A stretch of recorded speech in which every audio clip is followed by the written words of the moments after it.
ओम नमो भगवते वासुदेवाय नमः। स्वागत है आप सभी का मेरे हरिओम शर्मा ब्रजवासी यूट्यूब चैनल पर। आज मैं आपको ज्येष्ठ मास की कथा सुना रहा हूँ, जिसमें एक ब्राह्मण की मुक्ति की सुंदर कथा है। ज्येष्ठ मास में जलदान अन्नदान का क्या महत्व है। महर्षि स्कंदची अपने शिष्यों को ज्येष्ठ मास का महत्व सुनाते हुए कहने लगे, इस महीने में जल देने का विशेष महत्व है। इस माह में किया गया थोड़ा सा भी दान अधिक पुण्य प्रदान करता है। ज्येष्ठ मास में भगवान का सच्चे हृदय से ध्यान करने वाले मनुष्य को मोक्ष की प्राप्ति होती है। ज्येष्ठ माह के देवता श्री हरि विष्णु जी हैं।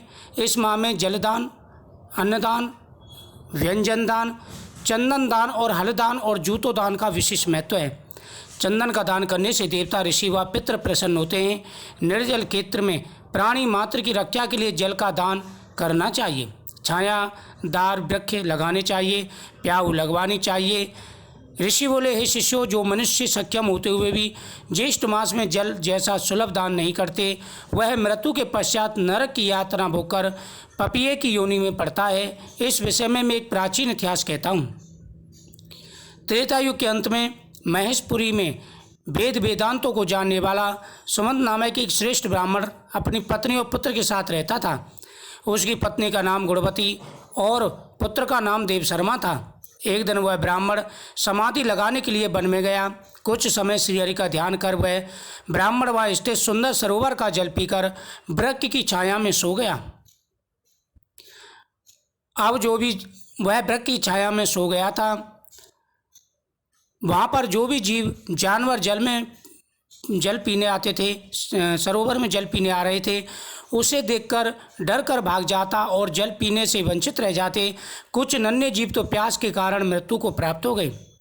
सूर्यदेव के अस्त होने पर वह ब्राह्मण अपने घर लौट आया, लेकिन अनजाने में हुए पाप उसके साथ आ गए।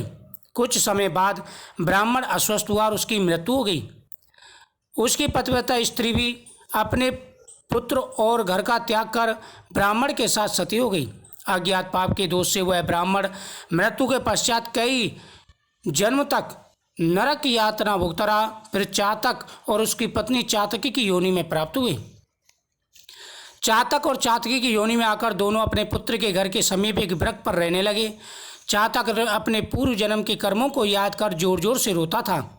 उसके पुत्र ने रोने की आवाज़ सुनकर उन दोनों को वहाँ से भगाने और ना रोने को कहा, परंतु चातक का रोना बंद नहीं हुआ। थक हार कर उसके पुत्र ने वृक्ष को आग लगा दी, जिसमें चातक और चातकी के पंख जल गए और वह घायल अवस्था में नीचे वृक्ष पर गिर पड़ी। आपस में अपने कष्टों की बात उनसे कहने लगे। बातों को सुनकर उनके पुत्र को बड़ा विस्मय हुआ।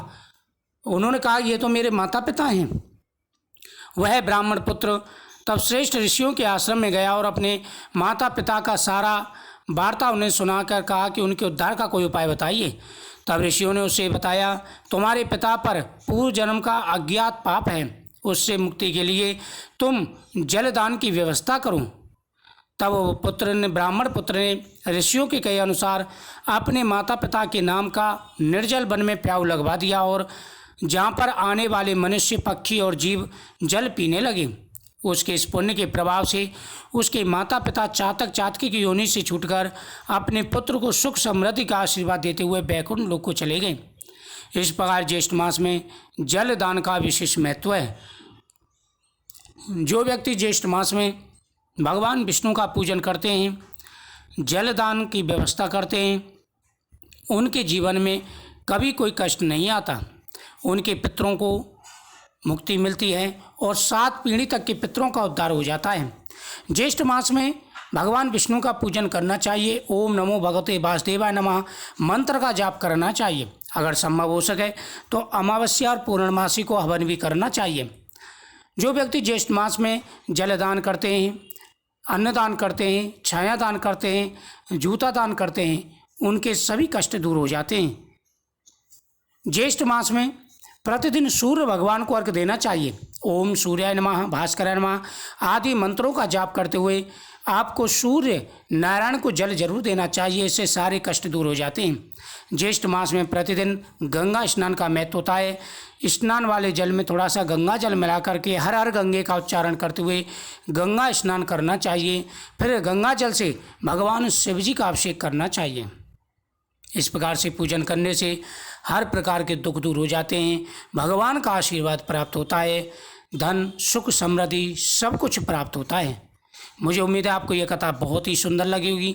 इस कथा को ज़्यादा से ज़्यादा शेयर करें और इस कथा को प्रतिदिन श्रवण करें, जिससे आपकी हर मनोकामना पूरी होगी। कमेंट में ओम नमः शिवाय जरूर लिखें।